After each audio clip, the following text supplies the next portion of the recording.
मोदी सरकार ने जब अग्निपथ स्कीम का ऐलान किया था तो शायद उसने सोचा भी नहीं होगा कि ये स्कीम उसको इतनी भारी पड़ेगी कि एक राज्य में उसके हाथ से सत्ता जाने की स्थिति पैदा हो जाएगी।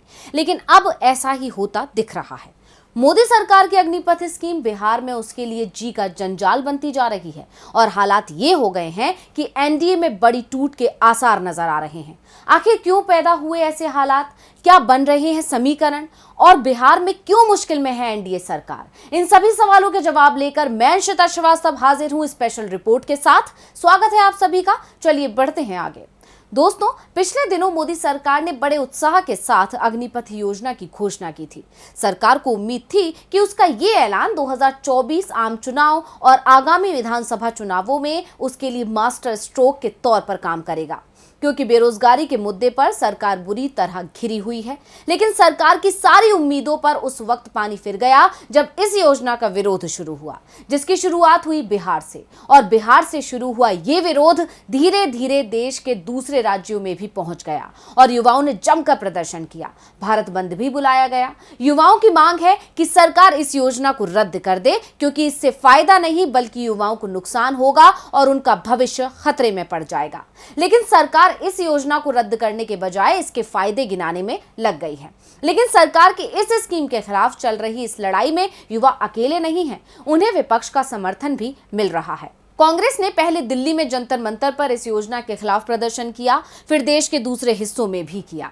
कांग्रेस सांसद राहुल गांधी ने भी इस योजना को वापस लेने की बात कही। और आज मैं महीनों से कह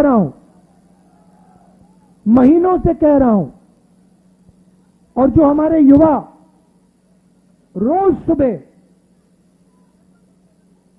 हर रोज सुबह दौड़ते हैं, आर्मी में, नेवी में, एयरफोर्स में, फोर्सेस में भर्ती होने के लिए दौड़ते हैं, उनसे मैं कह रहा हूं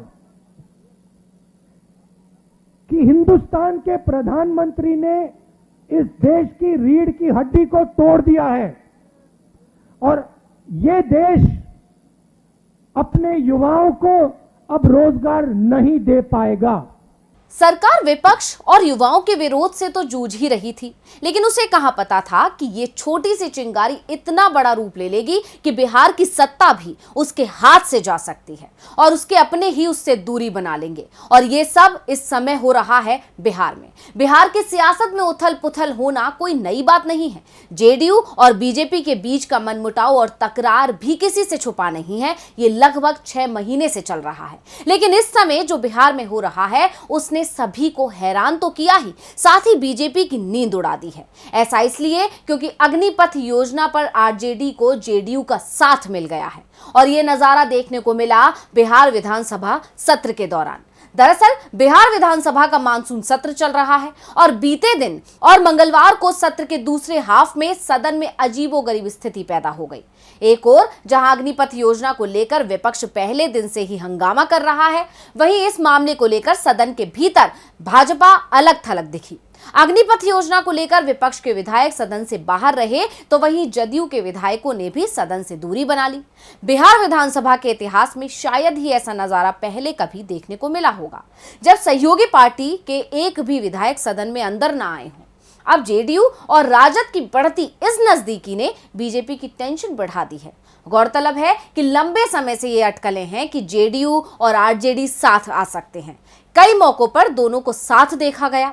खासकर रमजान के दौरान हुई तेजस्वी यादव और नीतीश कुमार की मुलाकातों की तस्वीरों ने खूब सुर्खियां बटोरी थी। उसके बाद तेजस्वी यादव और नीतीश कुमार की बंद कमरे में हुई बैठक ने भी बीजेपी की धड़कनें बढ़ा दी थी।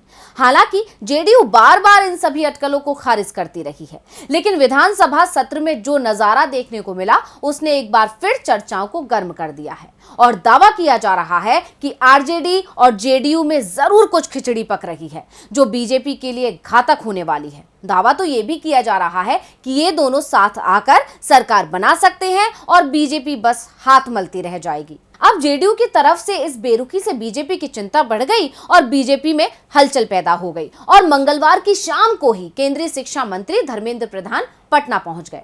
धर्मेंद्र प्रधान एयरपोर्ट से सीधा मुख्यमंत्री नीतीश कुमार के सरकारी आवास एक अड़े मार्ग पर पहुंचे और वहां दोनों नेताओं के बीच लगभग घंटे भर बातचीत चली। अब अचानक से धर्मेंद्र प्रधान का नीतीश से मिलने आना बीजेपी की बेचैनी को बयां करता है। चाहे बीजेपी कितना ही सब चंगा सी का राग अलापे, लेकिन बीजेपी इन दिनों सत्ता जाने के खौफ में है, क्योंकि जेडीयू और बीजेपी के रिश्तों में लंबे समय से कड़वाहट देखने को मिल रही है। और यही कारण है कि बीजेपी लगातार जेडीयू को साधने में लगी हुई है। और इसका एक नजारा उस वक्त भी देखा गया था जब राष्ट्रपति उम्मीदवार के नामांकन हो रहे थे। उस दौरान ललन सिंह को भी बीजेपी ने साधने की कोशिश की थी। बीजेपी और जेडीयू के बीच कई मुद्दों पर बार पलटवार का दौर देखने को मिलता रहा है और जब से अग्निपथ योजना का ऐलान हुआ है, ये बहस ज्यादा तेज हो गई है। जेडीयू का आरोप है कि उससे इस योजना के बारे में कोई बातचीत नहीं की गई, तो वहीं बीजेपी का कहना है कि विरोध प्रदर्शन के दौरान बीजेपी नेताओं के ऊपर जो हमले हुए, उन पर नीतीश सरकार ने कोई कार्यवाही नहीं की, जिसका ऊर्जा मंत्री ने विधानसभा में जवाब भी दिया था। बीजेपी के प्रदेश अध्यक्ष संजय जायसवाल के आरोपों का जवाब देते हुए विजेंद्र प्रसाद यादव ने कहा था, बिहार पुलिस ने अग्निपथ विरोध के दौरान आगजनी में शामिल 1111 लोगों को गिरफ्तार किया है। विपक्षी नेता इन गिरफ्तार युवाओं को रिहा करने की मांग कर रहे हैं। अगर बिहार पुलिस ने आंदोलनकारियों के खिलाफ कार्रवाई नहीं की तो 1111 लोगों को सलाखों के पीछे कैसे रखा जा सकता था। यानी विधानसभा में दोनों के बीच शुरुआत से ही तल्खियां देखने को मिल रही थी।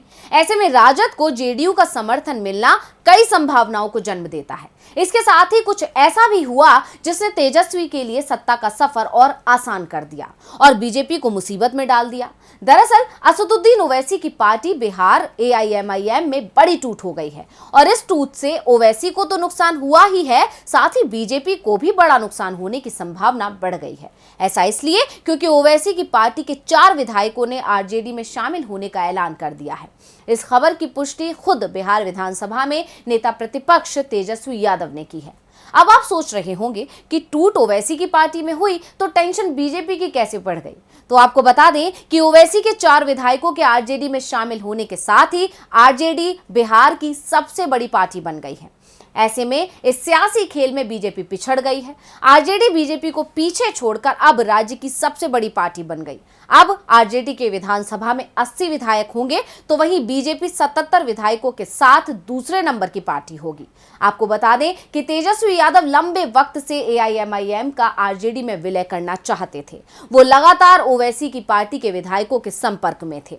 यानी बिहार में राजद मजबूत होती दिख रही है। अब नीतीश के हाथ में चाबी है कि वो बिहार का गेम बदलना चाहते हैं या नहीं, क्योंकि अगर जेडीयू भी तेजस्वी के साथ आती है तो बीजेपी बिहार की सत्ता से बाहर हो जाएगी। वैसे भी कई मुद्दों पर बीजेपी और जेडीयू में मतभेद हैं, जिसमें से एक अग्निपथ स्कीम भी शामिल है। ऐसे में इस बात की संभावनाएं ज्यादा हैं कि बिहार की सत्ता में बड़ा बदलाव हो सकता है और इसकी प्लानिंग लंबे समय से चल रही थी, जिसमें अब तेजस्वी को सफलता मिलती दिख रही है। तो आज की इस स्पेशल रिपोर्ट में बस इतना ही। फिर हाजिर होंगे एक और स्पेशल रिपोर्ट के साथ। नमस्कार।